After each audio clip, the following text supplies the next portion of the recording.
feed.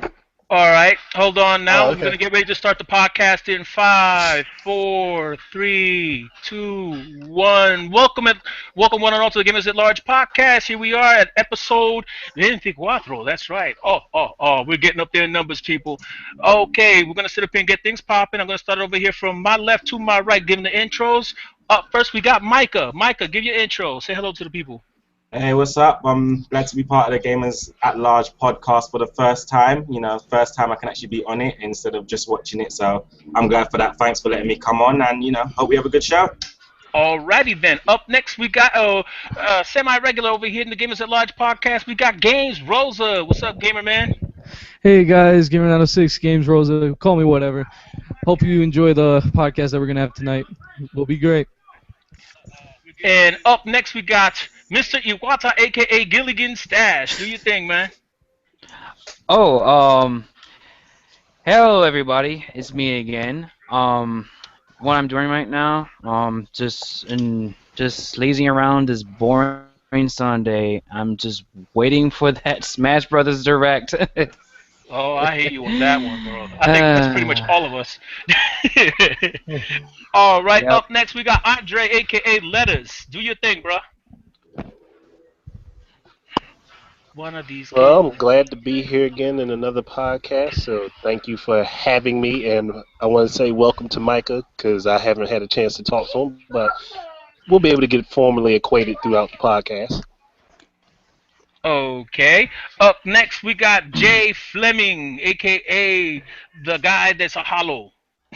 Hey everybody, how y'all doing tonight? Look forward to having a very good podcast. Alrighty.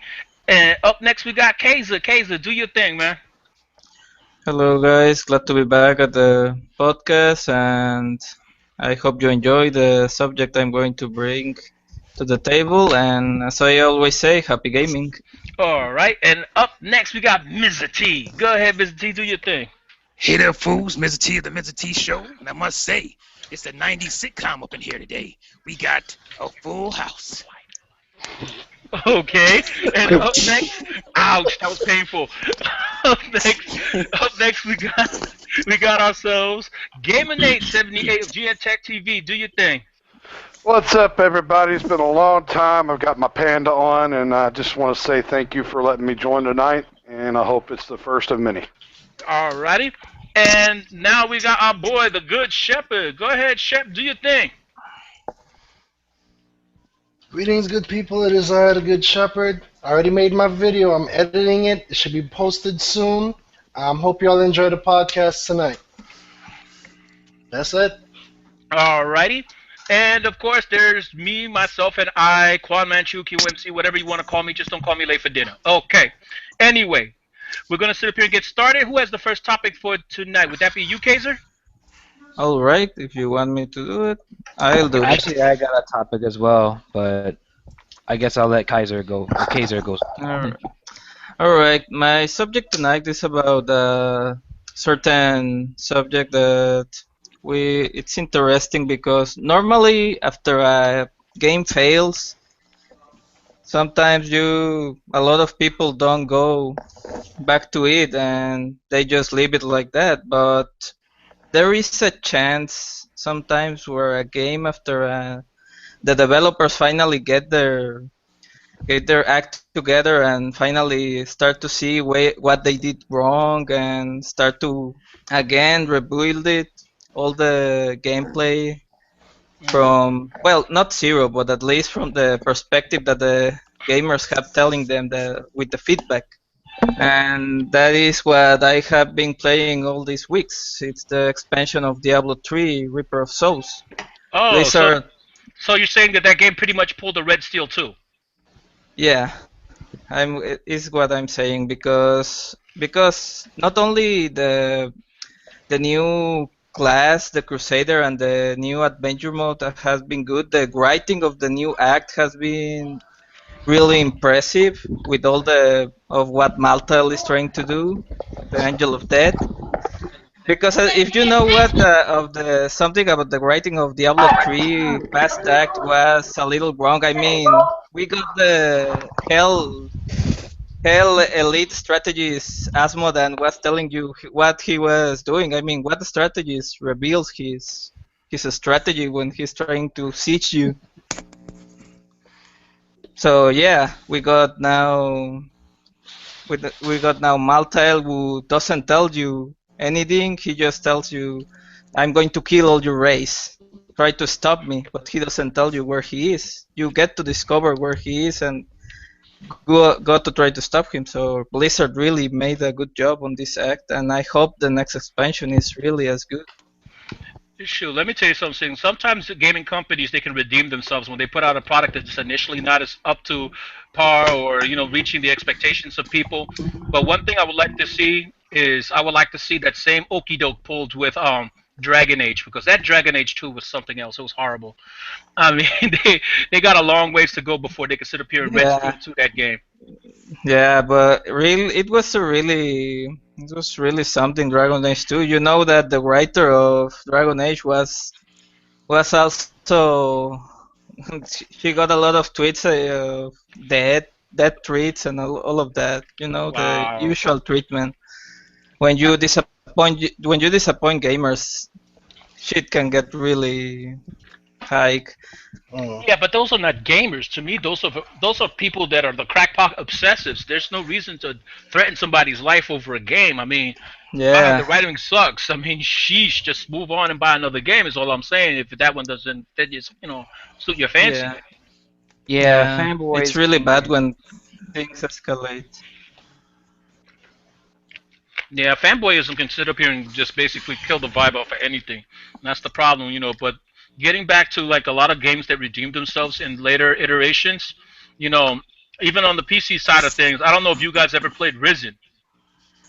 You guys ever played Risen at all? I played it in 2006. Okay. When they first released it, I think it was 06.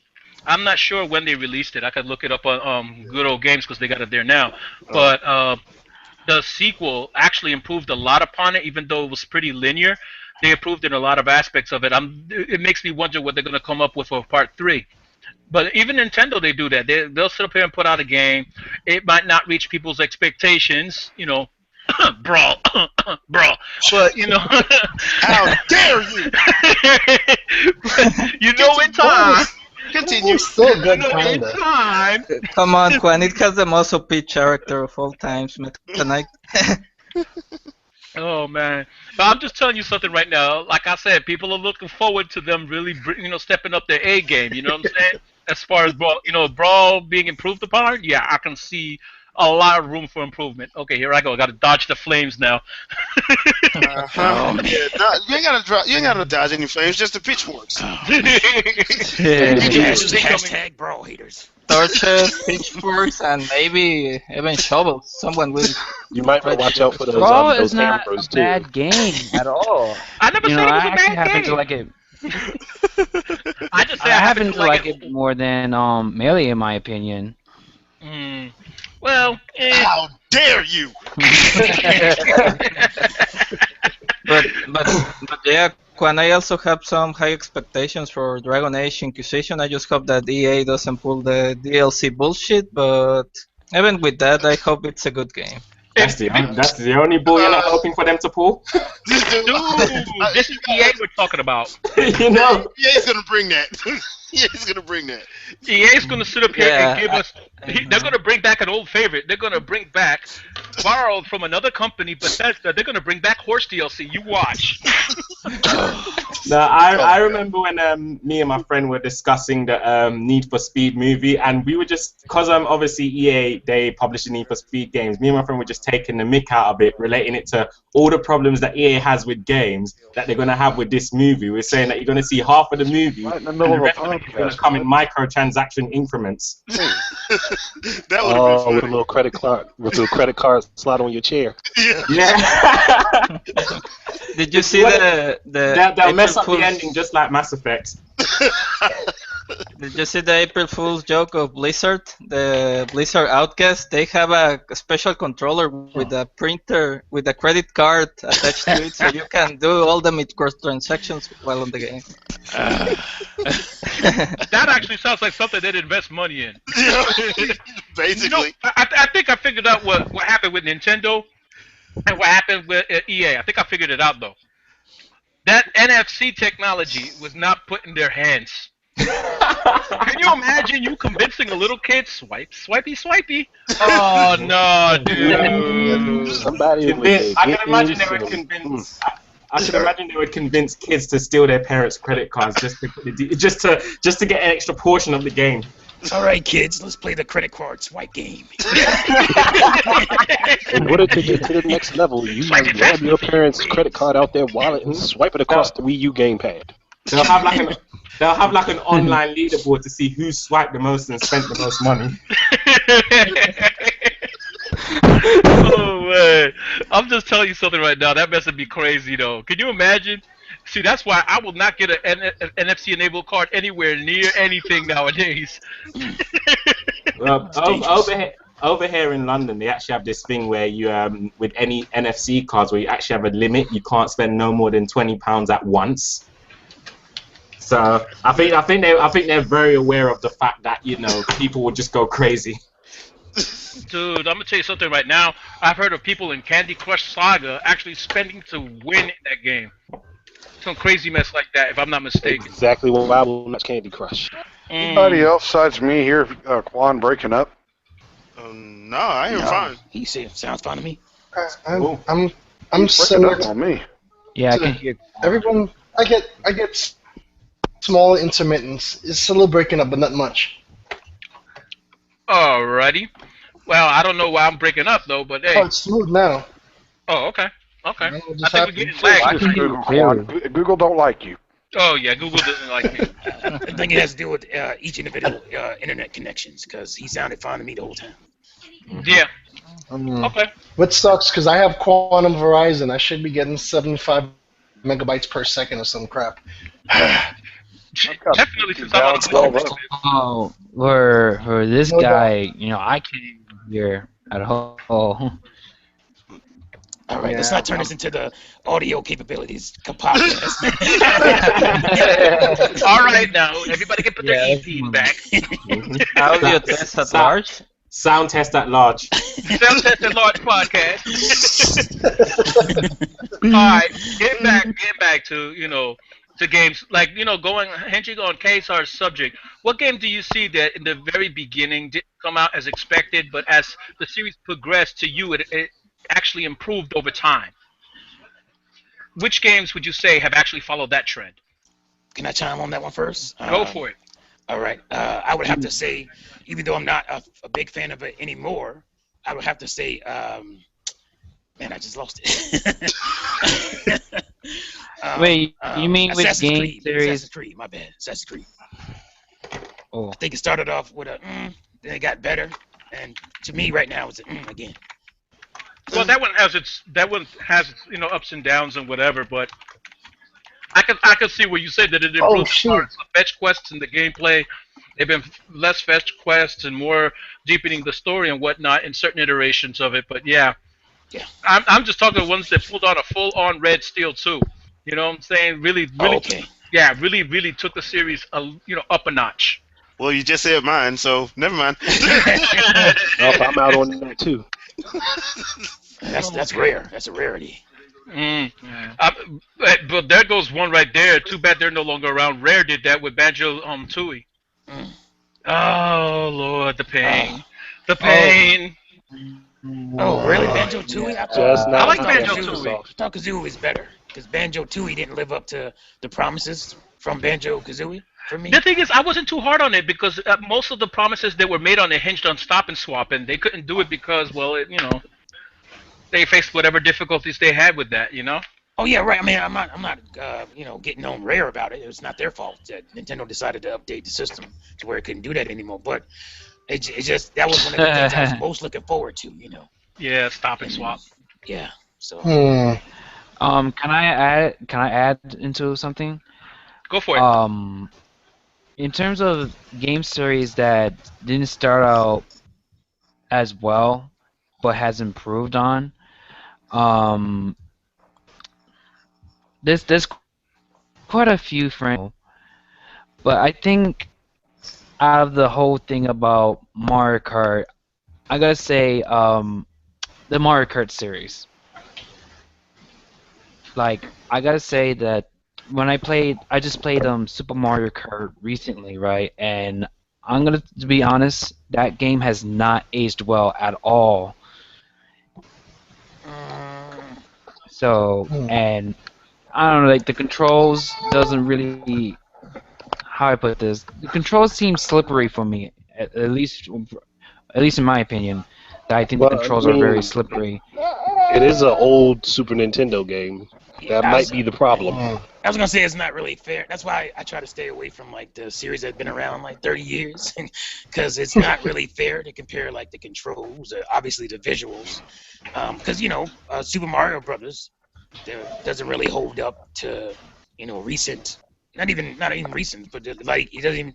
Super Mario Brothers 3 is probably the best of the 2D side-scroller Mario's, but I mean, it's just hard to compare that era to I couldn't say I could say, oh well, Super Mario Brothers doesn't hold up to Super Mario Sunshine or something. It's hard to compare as far as that goes for me I anyway. understand, but I understand.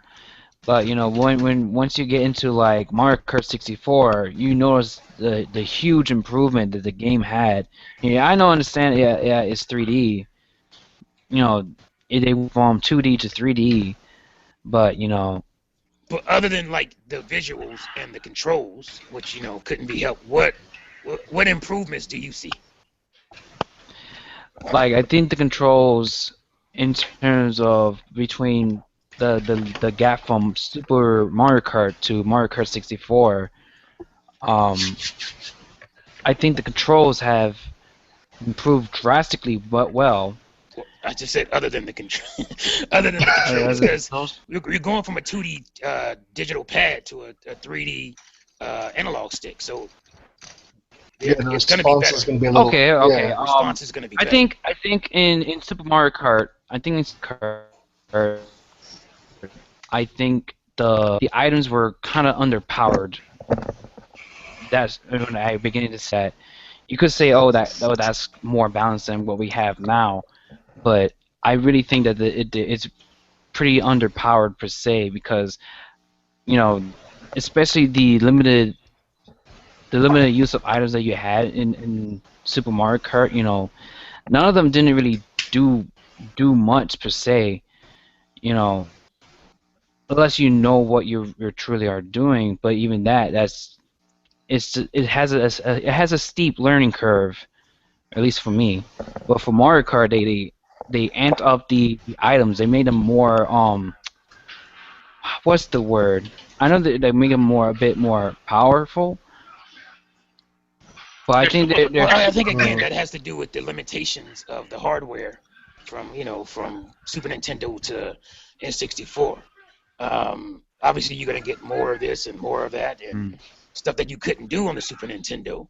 I mean, that's one of the reasons I just wanted to, from my perspective, it was only fair to talk about if you wanted to, say, well, there's only one Super Mario Kart on Super Nintendo, but if you wanted to say Super Mario Brothers, the first one, got better as it went on the NES, then yeah, I think that's a fair thing to say. Obviously, Super Mario Brothers 3, at least to me, was way better than Super Mario Brothers, and it's fair to make that comparison because it's all on the same system. But to say a game that came out 30 years ago, like to say Zelda, the first Zelda, is not as good as Ocarina of Time, it just isn't. To me, that's not fair, because of the limitations from system to this system, So. Exactly, because I mean the leap from 16-bit to 64-bit is quite a huge leap. Huge. hugely, and not to mention, he's sitting up here and taking into account that they, were using, three-dimensional tracks, etc., and whatnot, and had, better access to higher palettes, so they could have better-looking, crisp graphics, etc., and whatnot. The processing speed was faster, so it gave a good, faster, sense of speed when you traveled down on the down the speedways. Whenever you sit up there and race, their use of different items, like I said, improved because of course they have more processing power. In the CPU and GPU, they can sit there and bring everything out visually as well as physically. So, like I said, it's not really a fair, comparison, Gilligan. Because remember, this is the first foray. The first foray from 2D into 3D. There were a lot of changes to gaming across the board. Yeah. Say not even just Mario Kart. And I'm not trying to tell you what your onions should be. Definitely not Mr. T. Wouldn't tell you. I'm just trying to give some perspective. That's all. I ain't trying to. If you feel it's better, hey, that's on you. That's great. I just wanted to give perspective as to what better actually is as far as hardware limitations going from one system to the next and controls and all that stuff. That's all. Yeah, it's like comparing Super Metroid to Metroid Prime. It's not a fair comparison because they're different. They present the game in different different points of perspective with different graphics limitations. How about comparing Super Metroid to Metroid Fusion? Oh, that's more of a fair comparison. Yeah, that one would make a little bit more sense because they're practically the same type of setup. So what do you like better as far as that goes? Super Metroid or Metroid Fusion? Metroid Fusion. Okay. And also Metroid Zero Mission, even though it's a remake, but still. But I think if I were to make a fair comparison about a game that started off iffy, but actually got better over time. It's the only game I could definitely see that improving is basically what is it? Red Steel, pretty much. Which the game started it was a okay game, but it has it has its shared problems, especially like it's very limited, like the sword fights. You can't take out your sword wherever you like. It's only like in scripted events. But in Red Steel 2, they completely reinvented the series, and you can now like shoot and use the sword at the same time whenever you go and facing the enemies. You ain't gotta be nice. Red Steel was utter trash.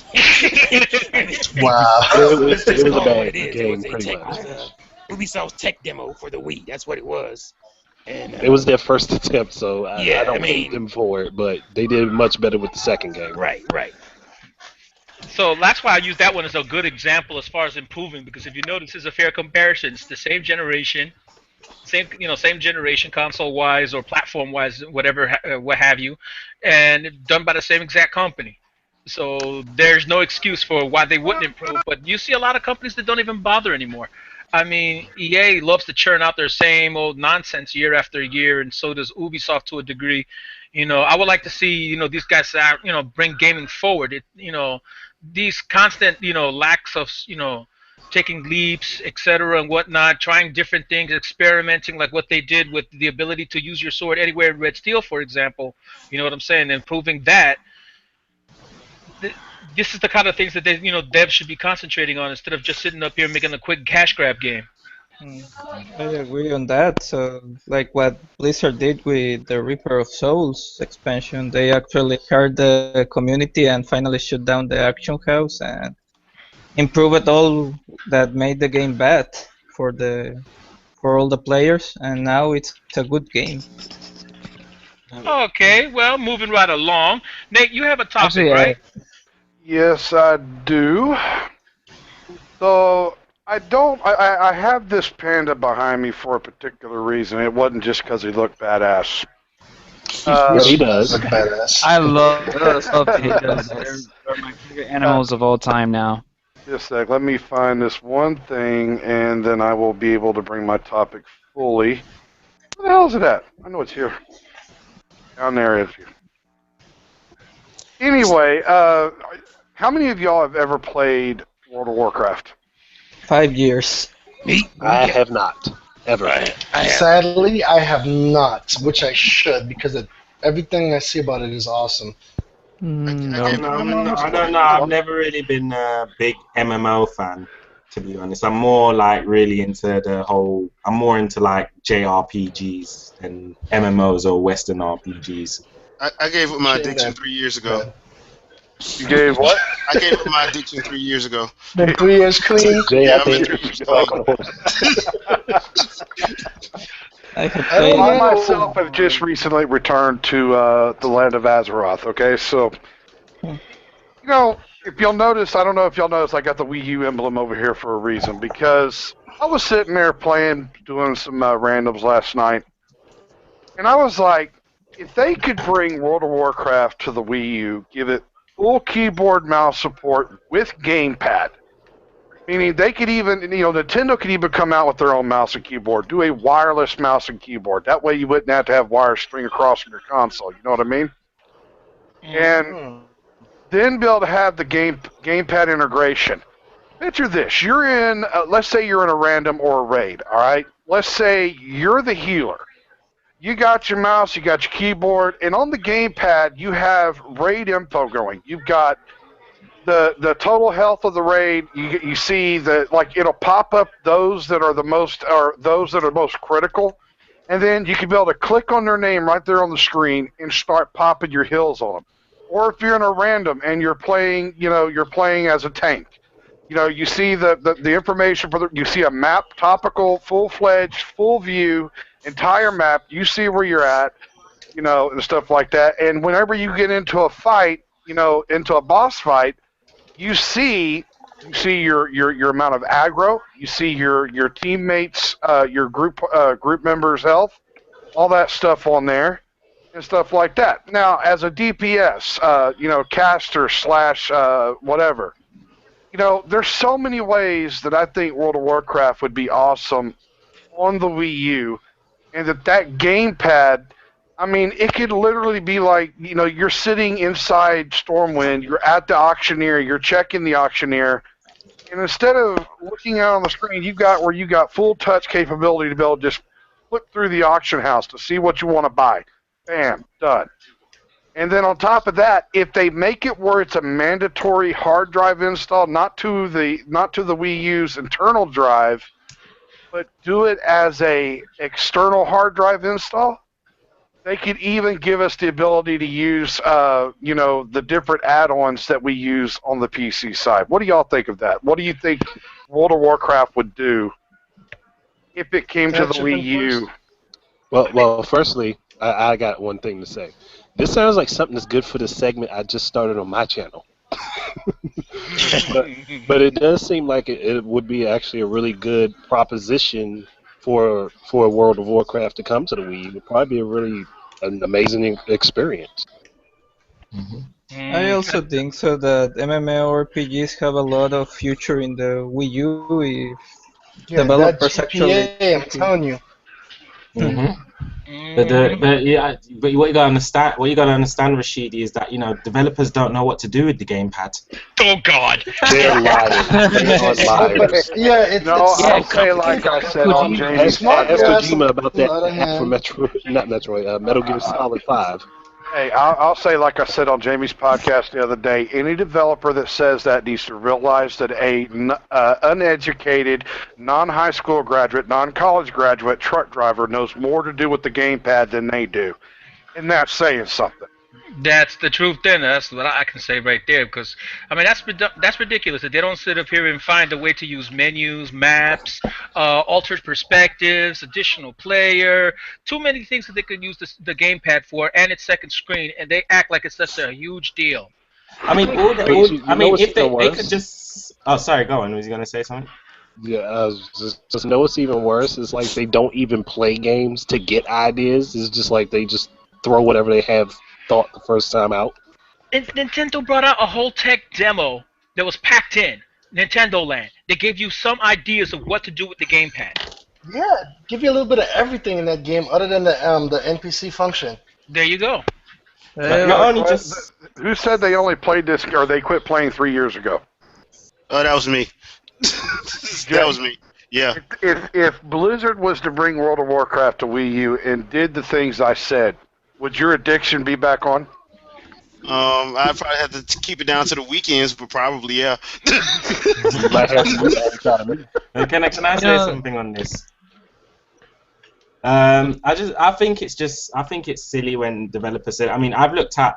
I agree with Nate on the whole idea that MMOs will be perfect for the Wii U, simply because one of the things that scares me from wanting to really get into MMOs is all the things in your inventory and in your menu on screen and everything like that.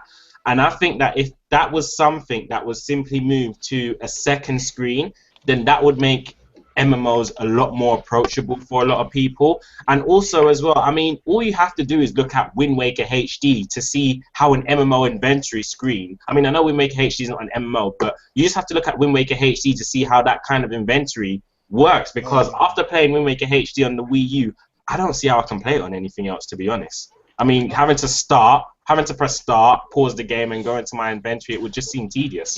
Yeah, I just want to say, oh yes, that's the first thing I thought about when I first saw the gamepad. Is I've said before that I used to game on PC. I gamed on PC up until the mid 2000s, and I just got tired of the upgrading and the buying of this and the drivers and all that stuff, But you guys know. But that was one of the first things I saw, is that games that were tailored for PC would be real cool to bring to the Wii U, because of the second screen and being able to use it for inventory and maps and all that stuff. And for a lot of people who say this stuff about, well, we don't know what to do with it. It's BS. It's lip service, because they don't want to say that they don't want to take the chance of the market isn't right on the Wii U. I mean, I would respect that a lot more. But as far as the gamepad, the features that you can the cool things you can get out of it that you can't get on console. I mean, that was one of the things that made me like PC gaming in the first place when I first started, was that they were doing stuff on the PC that consoles couldn't do. They didn't have we had these big open worlds. You had the expansive storylines and all that stuff that consoles just couldn't do at the time. And a lot of people's preference for console or PC, at least these days, is the visual side of it. It was never that for me when I was a PC gamer. It was always about what you couldn't get, the experiences, the stories that you couldn't get on consoles. That what made me a PC gamer. No, ESO should be on freaking Wii U right now. Elder Scrolls Online that just came out. Mm-hmm. Oh well, I should be on Wii U. With hands down, and to the guy that's the head Honestly, of the GPA, the is perfect. Good. You're bringing up Bethesda, but here's the thing. I was just gonna say that Wii U is perfect. Go ahead. I didn't hear a word what Rashidi just said. He broke up on me. It's just that there's like a lag between. That's delay, why. Yeah. But you know what? I actually said something similar. Yeah, I gotta contact Verizon. All I gotta say is this: it could be your I should not be having this lag with the money I pay. Dude, it's your MTU value. You probably need to change that. This is Anyway, enough of ridiculous. that. But getting back to real quick, what I was gonna say. Like I said, you're expecting Bethesda. Oh, Popo's outside. Gotta go. Like I said, you're expecting Bethesda to have enough sense to put the game on, the Wii U, when they haven't even figured out that the gamepad is a no-brainer for a Pip-Boy with Fallout. So yeah, you're not gonna see them do that anytime soon. Elder Scrolls Online. I think that Bethesda has a thing against Nintendo for some reason. I don't know. I feel there's I feel as if that if companies did do this with a lot of games and gave the Wii U that gamepad advantage even with games that you would have never even thought to have been on console, I think, you know, it could be a collective third-party thing where they may just even potentially be worried that, you know, this will be giving Nintendo way too much power. That's what the industry doesn't want. Because you imagine if the gamepad was fully utilized by a lot of these third-party companies, then, you know, who would really want, you know, the definitive version would always be on the Wii U. Who would really want to buy it on another system? Well, I mean, there are alternatives like off-screen play. I don't know if they have it available yet as far as asynchronous off-screen play using the Vita and the PS4. It's not available yet. Not available yet, but they'll probably get it there. And then you got Smart Glass or yeah. You know, I just had an amazing thought. What if Nintendo was to commission a game? The Wii U Wow, that lag. that lag is a Google Plus. Need you. I was gonna say is, what if Nintendo commissioned a game that brought the worlds of Zelda, Mario, Metroid, get permission from Sega to bring Sonic into it? What if you could take all the different worlds, kind of like how Squaresoft has done with Kingdom Hearts, but do it with the Nintendo side of gaming and make it into an MMO for the Wii U? I mean, we kind of have. Oh gosh, that would be a very complicated thing. Yeah, I don't know if they would mesh real that thought.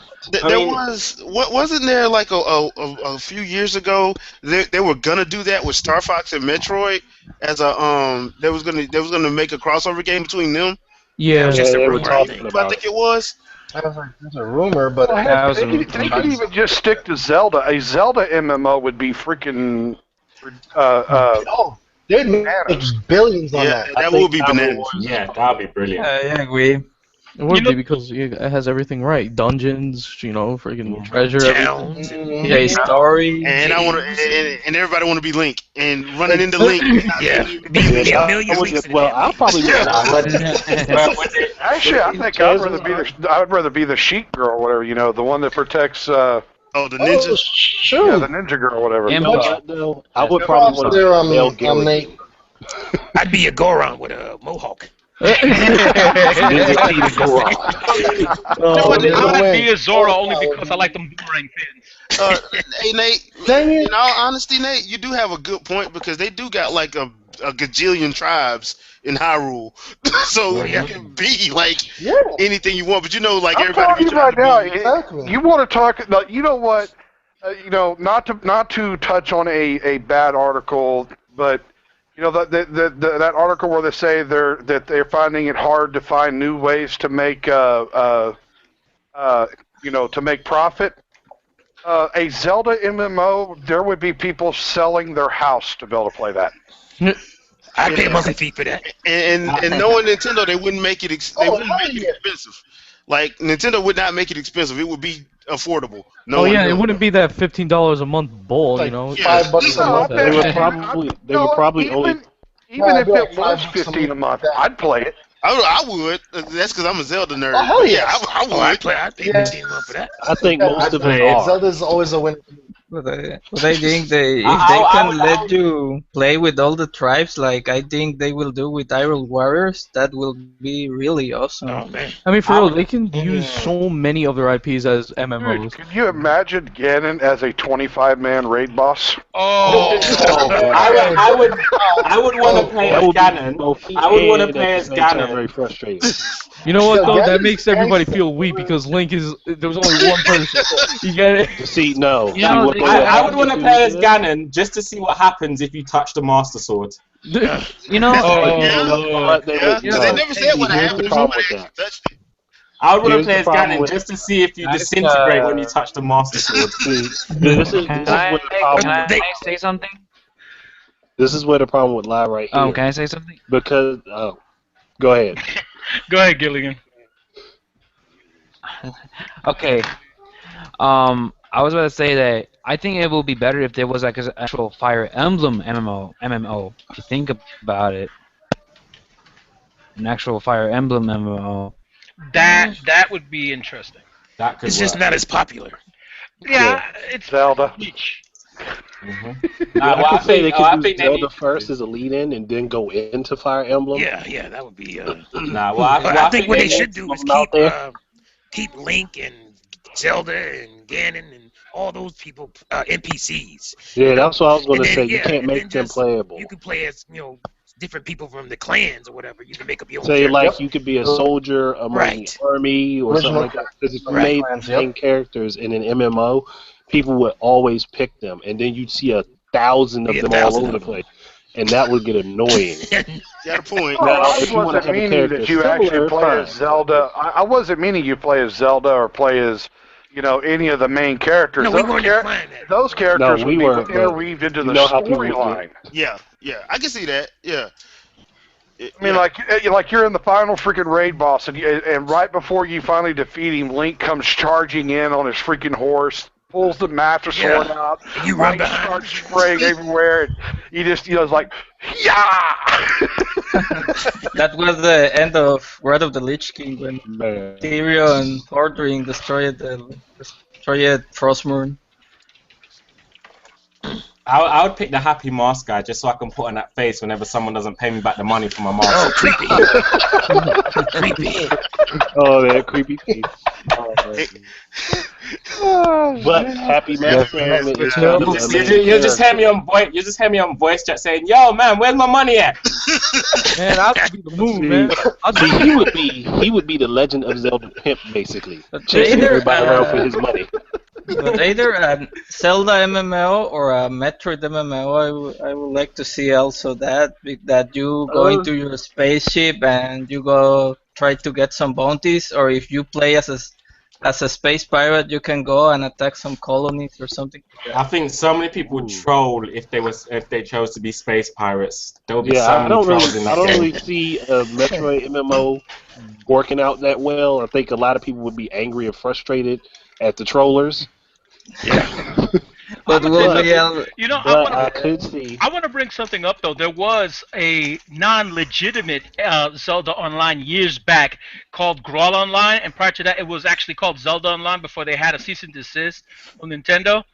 And be honest with you, you should have seen how many people were playing this cheap knockoff game that looked like an SNES MMO. But I'm telling you, Just it was a because of the blast name. playing that game, getting in jail, sitting up here and trolling, messing with the GMs and the full nine.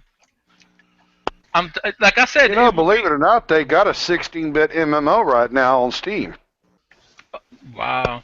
I'm just telling you something right now. The thing is, if you look up Grawl Online, that's GRAAL Online, and then you'll see that used to be called Zelda Online. And that game, a lot of people make makeshift MMOs from that using something called player worlds. You know what I'm saying, which is loosely based on it.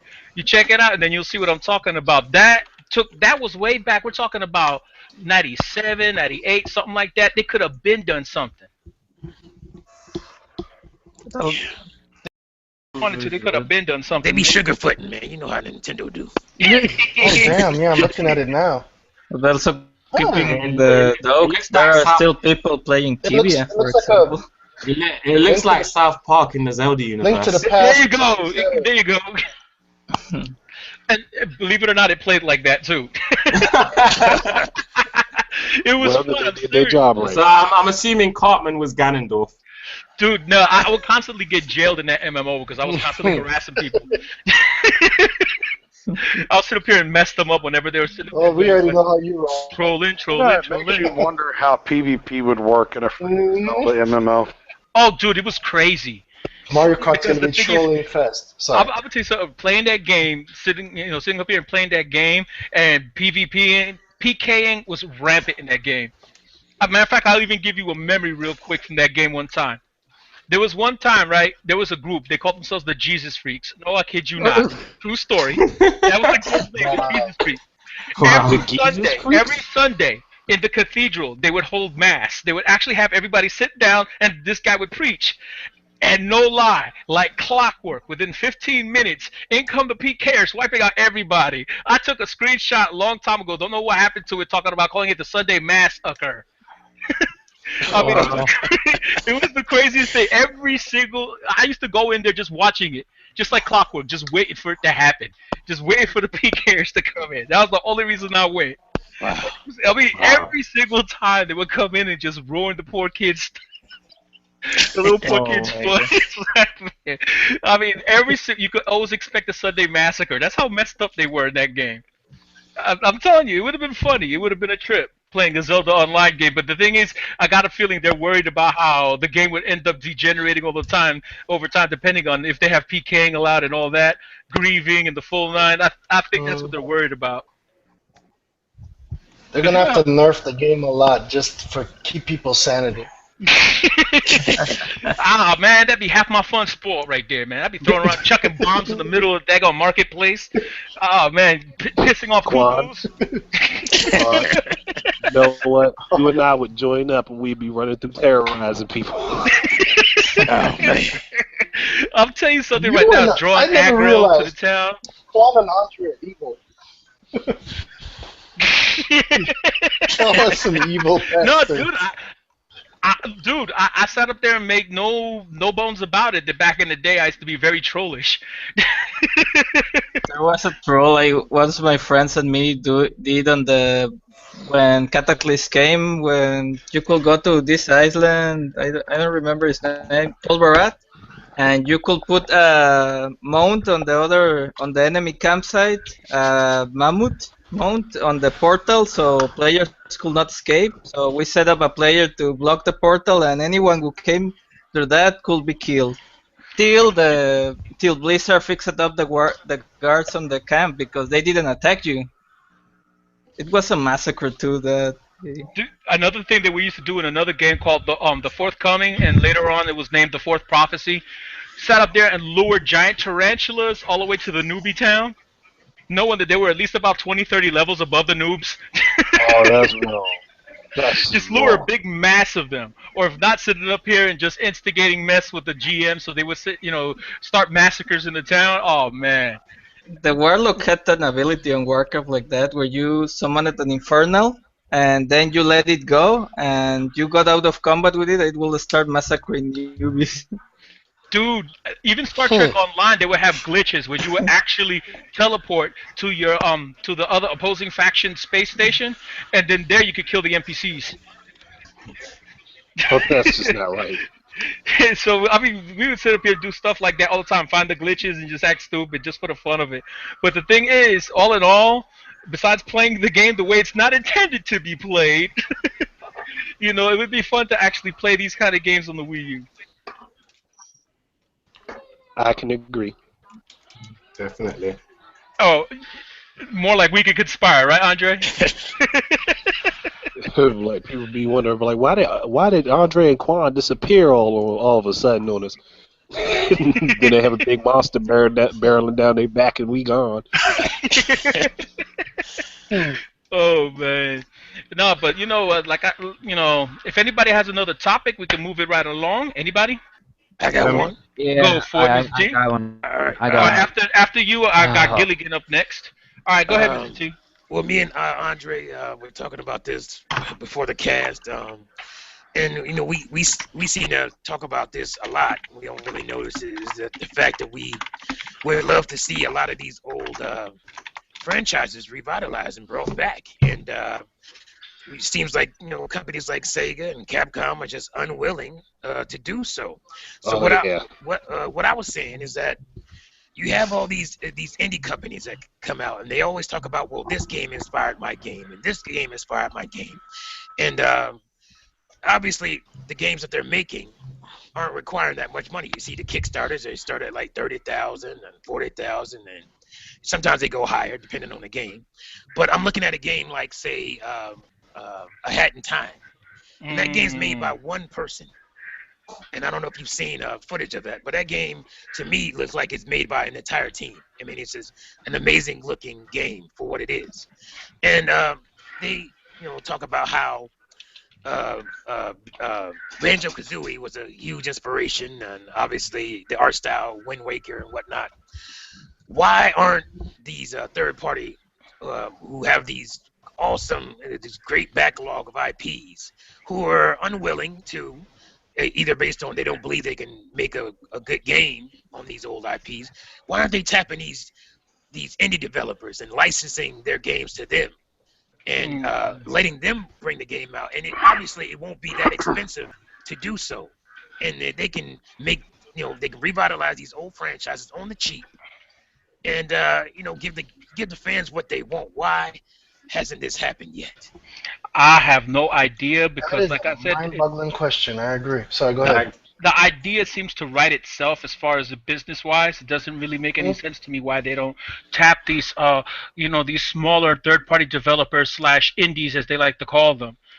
They're full on developers that need to be treated as such, because indie seems to give them the stigma that they're not up to par with the AAA guys, and I'm sorry, I beg to differ in a lot of regards when it comes to that, because a lot of times they present games that are fully fleshed out, no need for DLC, you get bang for your buck. Oh, definitely. You know what the best part about it is? You know what the best part about it is? Yeah. And I'm looking at you, EA, when I say this, they actually work.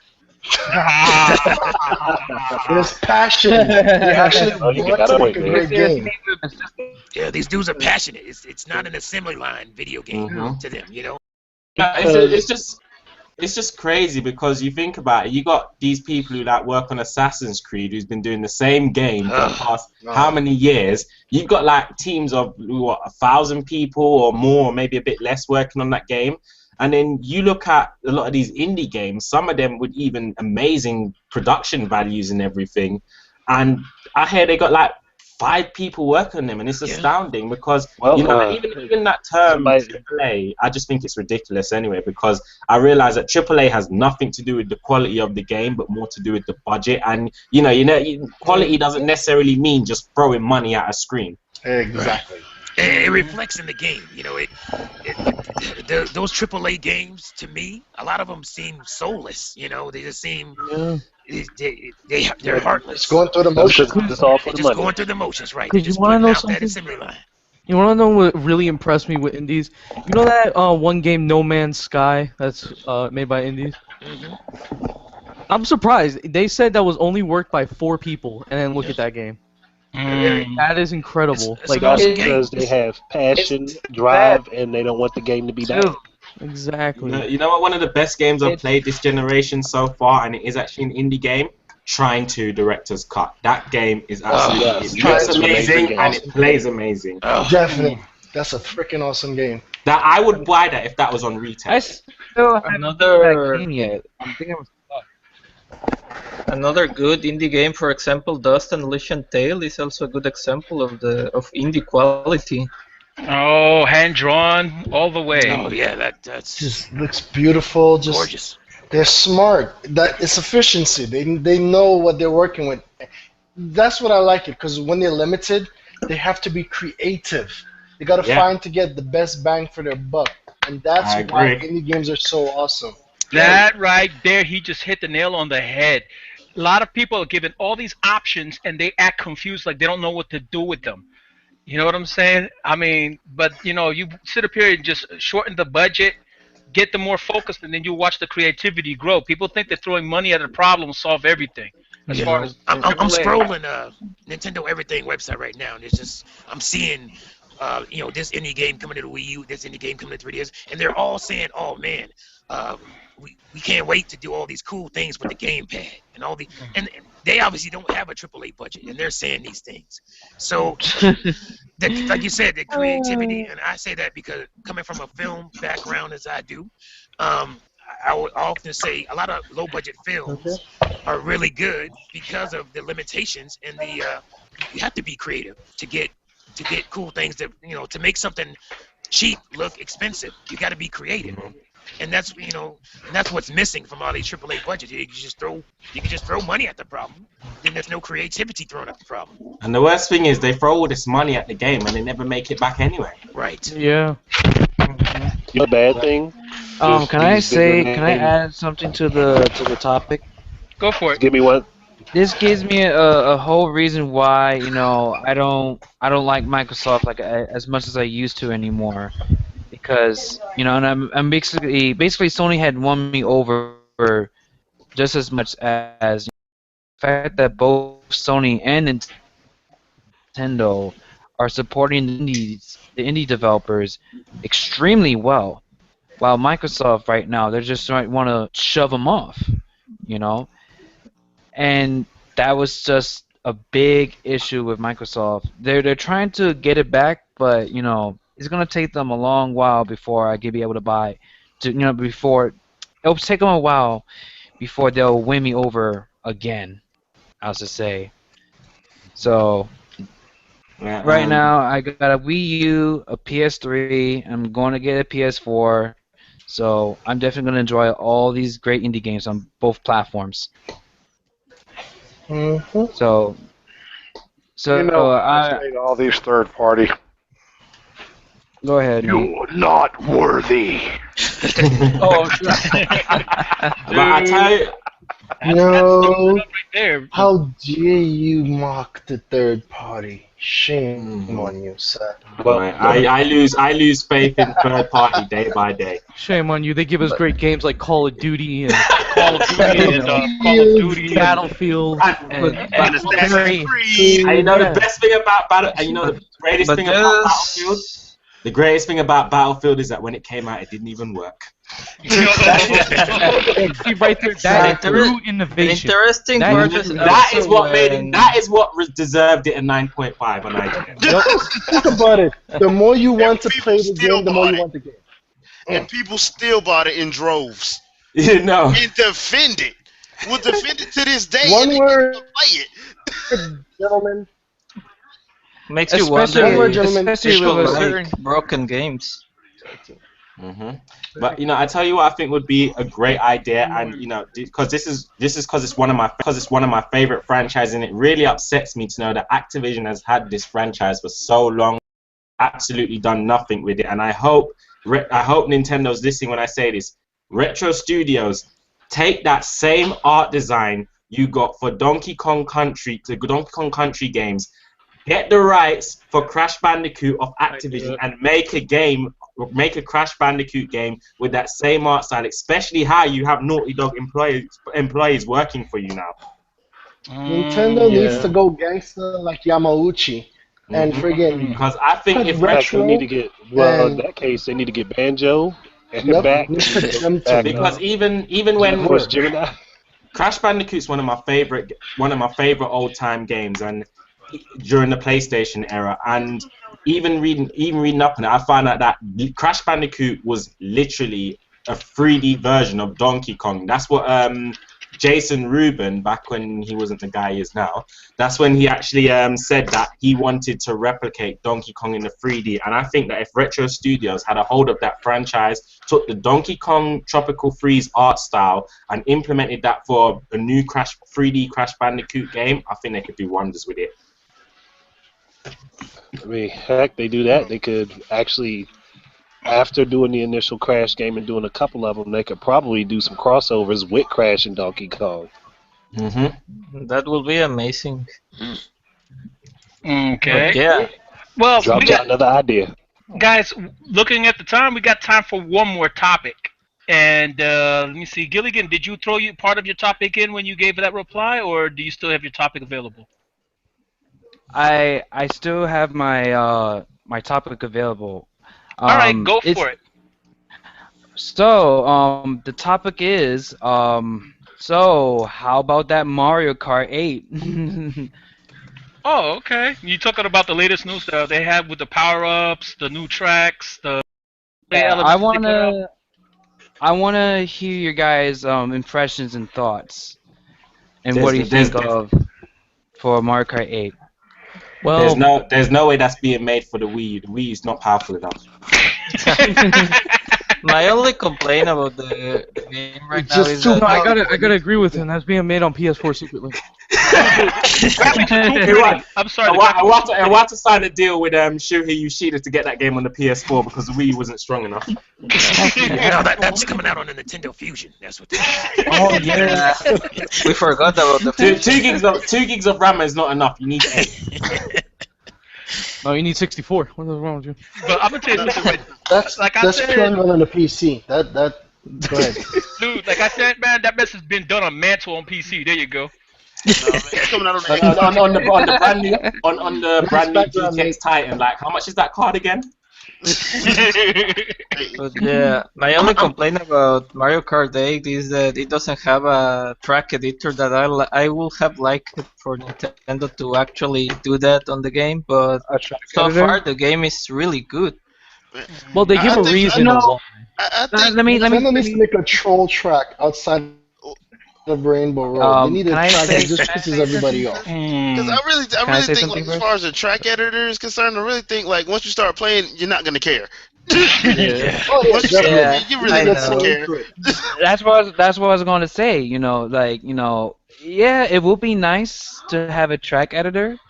However, Well- these tracks look so amazing. All of them. I'm gonna say that right now. All Hey, of you know them. what? Look Even amazing. even the guys at World of Warcraft. Oh wait a minute, never mind. Oh, What? Go ahead. I screwed up. I was gonna say even the guys over at World of Warcraft are fucking dancing for for Mario Kart 8. I didn't mean to say that for just. Oh, They're okay, yeah, I see celebrating, man. that. They're celebrating. But yeah, all these tracks you look missed your so joke up. amazing. You know, But I you know, the saw only it. thing- It's funny, but yeah. Anyway, like these tracks look so amazing. You know, it's Yeah. like I'm looking forward to see what kind like of I said, curveballs they it throw will us. be. Exactly. I want to see how they make us be like, whoa, what just happened? I mean, the What thing are we is- doing now? The thing is, we only seen 16 tracks. What about the other ones? Mm-hmm. Well, there's Exactly. 16 new ones. 16 Oh god! You know what? And then you They have never, to they never factor gave in- the number on the retro. They never And then gave they- the number on 16? the retro. Right. I thought it was Exactly. And 16. they also didn't bring up It's 16 new, but they never Yeah. gave the number on the retro though. exactly, and they I also thought it didn't bring up 16 the battle modes, and if there's any new modes 16 as new. well.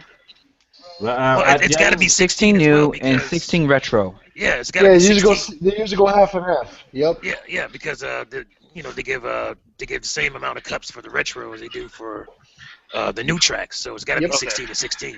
Johnny, Yeah. thing- So Did you hear about the 4-player Grand Prix mode? Did you guys hear about Oh yeah, I heard about that. that I look forward to. oh god, yeah. Oh, definitely. Oh, actually, speaking of multiplayer, right? I do have a small little rant that I have about Mario Kart 8. This is just one problem, aside from like a possible lack of voice chat. The fact that this game is not supporting up to 5 players, or that, I'm sorry, that really bothered me, because the fact that it shows that it in the gamepad to its fullest when it comes down to it. See, the reason why I love the Wii U, right, is that you can actually play up to 5 players thanks to the gamepad. I'm cutting out. You know, you have one big TV screen, and you have. Sorry. I was saying that you can hear me, right? Yeah. As I was saying that you will have 4 people on one big TV screen, and then you have the third person. No, not the third person. The 5th person playing on the gamepad screen. See, the thing is that it's gonna reduce the frame rate. that's It just the already has beginning. up Wait to till when the it action- goes up to 3 or 4 players. Gilligan, you Just have wait to until. you have to understand that playing locally at home is for social rejects. Yeah, because Real people Actually, don't you have to hang out have- with Playing with real people in the real world makes you a social reject. You got to be able to play Exactly. online with complete strangers. You have to understand that that's what's more important. Okay, so Nintendo took that extra player out so you can have online. oh man. Oh Hey, boy, guys, but we yeah. Anyways, but see, Okay, guys, we have time the to quick. thing is that Wait, hold on, because we've really kind of like we're really pressed for time here, and we have a guest that hasn't had a chance to bring up the topic yet. We're going to squeeze in one last topic from our boy over there, Micah. Do your thing, Micah. Okay. I just question, because I was thinking about this the other day and I was discussing it one time in a discussion with Triforce.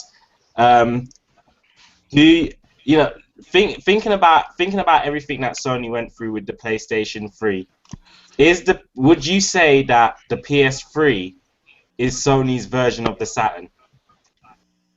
When you look at all the issues they had with the PS3, I mean, you know, the difficult processor, the 2 bad years of the 2 bad years of support and stuff. And I understand with Sony being able to pull money in from other divisions, they were able to keep it going. But you know, I just see a lot of similarities between the two. You know what the thing is? Since you bring that up, I mean, then that would make the PS4 their Dreamcast. It could potentially, because looking at Sony's situation, look at Sony right now, it's a little scary, honestly. Yeah, because that came to me one time, and I was discussing it with Triforce in my interview, and it all seems like Sega's history is repeating itself. Yeah, I'm actually a Sony fan, and I'm a little worried. No, I'm a Sony fan myself. I mainly started off gaming on a PlayStation just after like Master System 2 and SNES. I hope that gaming crash that everybody talks about, I want it to happen, and I want third party to fall on their ass and go away, and we have a whole reboot for the win, Nate. of this industry. You have to have a whole reboot of this industry, I think. Well, I thought it was Nintendo that was falling away as Sega, not bullshit. Sony. Yeah, Nintendo ain't going nowhere. I can see Nintendo dying out with that 10 billion they've got in the bank. I can just see it happening. 10 billion. No, that's just their spending cash. We all have to learn from the great mind of Michael Pachter. We all have to learn from the great mind. Which is why Mario Kart is coming out for the PS4. Look at the graphics. Exactly. It's too much for the Wii U. It's too underpowered. That PowerPC processor can't match that 8-core tablet processor. Oh man, what y'all talking about? The Mario Kart 8 can be run on the PS Vita. I mean, Wii U has no games at all, so why would it even be on there? Come on, something. Let's be honest. Let's be honest. Mario Kart looks no better than Little Big Planet Kart. Mod Nation Races. Mod Nation Races. Come on. The PS2 could easily handle that. Damn. Okay. No, even better. A little too far. The Atari 2600 can handle Mario Kart. Okay, maybe that was a bit too far there. But yeah, I mean that's a good point. You know, it's a good. I don't know if it's that drastic because one thing, the PS4 already has an install base close to the Saturn's complete. Yeah, but I'm talking. Yeah, but the PS. I was talking the PS3 in relation to the PS3. My bad. Yeah, PS3. Hold on. Obviously, it recovered a lot better than the Saturn did. Yeah, but then you got to take into account that Sony had money from their other divisions. Right. I was just about to say Sony had the resources, at least then, to make it bounce back. But yeah, I mean that's pretty deep there. You went Jacques Cousteau on us with that one. But and then also looking at the PS4 as well. I mean, when you look at the Dreamcast, it did start off very well in its first year. Oh yeah, Dreamcast looked like it was going to be a major success. And, just fell off the damn cliff. Yeah, Dreamcast looked awesome. Yep, it's sad because I really liked the Dreamcast, to be honest with you. That was one of my favorite gaming systems. The thing that killed the Dreamcast was the DVD player and the PS2. But then you look at, I guess in PS2 DVD player was a genius move. It was genius. And backwards compatibility on the console. Yes. All right, so I guess pretty much we sat up there and went through the gambit today, ran through all the topics. So I guess it's that time to do that old familiar thing that we do so well. You know what that is, It's that time once again to say night night to the little kitties. We're gonna start off over here with the Shepherd, the Good Shepherd. Your call. Go ahead, say your thing, man. All right, like I said before, I actually finally did my video. I just have to edit it, so hopefully it'll come out this week. Hopefully you guys enjoy the podcast. All the best, and yeah, fanboys can still kick rocks. Peace. And I'm gonna say this on behalf of Jay. He had to leave early. Goodbye, adios, Wiedersehen, and all that good stuff. That's on behalf of Jay. Up next would be our boy Nate Tall, aka Gamer Nate 78. Thanks for having me, guys. It's been a lot of fun. Nintendo, bring that freaking Zelda MMO. Words. Yeah, that way Andre and I can start trolling everybody. Exactly. I'd love to see them videos. Want to see if they have man, a I'm all Warlock about class? that fishing. I'm all about that fishing, man. I want to go fishing in Hyrule. Oh, I hear you on that one. I'm all about the archery. All right, let's see. Let's get ready over here to get Mr. T to say his thing. Go ahead, Mr. T. Hey, fools, Mr. T of the Mr. T Show. Once again, had a lot of fun. I had a commercial coming pretty soon in the vein of my Broken Gamers, that Broken Gamers commercial I put out some time ago. So it's going to be a nice, funny awesome. commercial for y'all to enjoy. All right, and up next we got Kaiser. Kaiser, do your thing, buddy. Well, it has been a really good podcast. We got a really good subjects on it, and if that Zelda MMO really comes, I hope it has a Warlock class. I will play it. All right, and up next we got Andre, aka Letters. Do your thing, man. All right, it was nice to being able to listen into what everybody was talking about. I didn't talk as much tonight, but took in a lot of information. And if you haven't seen it already, check out the Gamer Idea Foundry on my channel. It just did one last night. It will be a bi-weekly thing, not every week. So it gives people time to express their ideas. But as I always say, keep your eyes and ears up for more of my stuff. And until the next time, enjoy your games. All right, up next we got Gilligan Stash. Do your thing. Hello everyone, this is Satoru Iwata. I would like to thank you for inviting me to this podcast once again. And please understand, you will be hyped for the Smash Brothers Direct. Bye bye. Don't quit your day job. All right, Why I think that Nintendo is going to sue us? Okay, God. Up next we got Games Rosa. Do your thing, bro. All right, guys. Well, been an interesting podcast here. Great topics. Hopefully, everybody at home enjoyed it. So this has been Gamerman906/Games Rose. Kind of messed up there, but remember, don't lose your way. Don't be afraid. Game till the end. All right, and finally we got our boy Micah. Micah, do your thing, man. Oh, it's been a good podcast. Thanks for letting me come on. Hope to be back again soon. And as taking a page from Nintendo from the 1980s and 90s, get in or get out. Alrighty, and now there's me, myself, and I, QMC, Quan Manchu, bidding you guys to do, and as I always say, everybody, whatever's clever. Peace. We're out.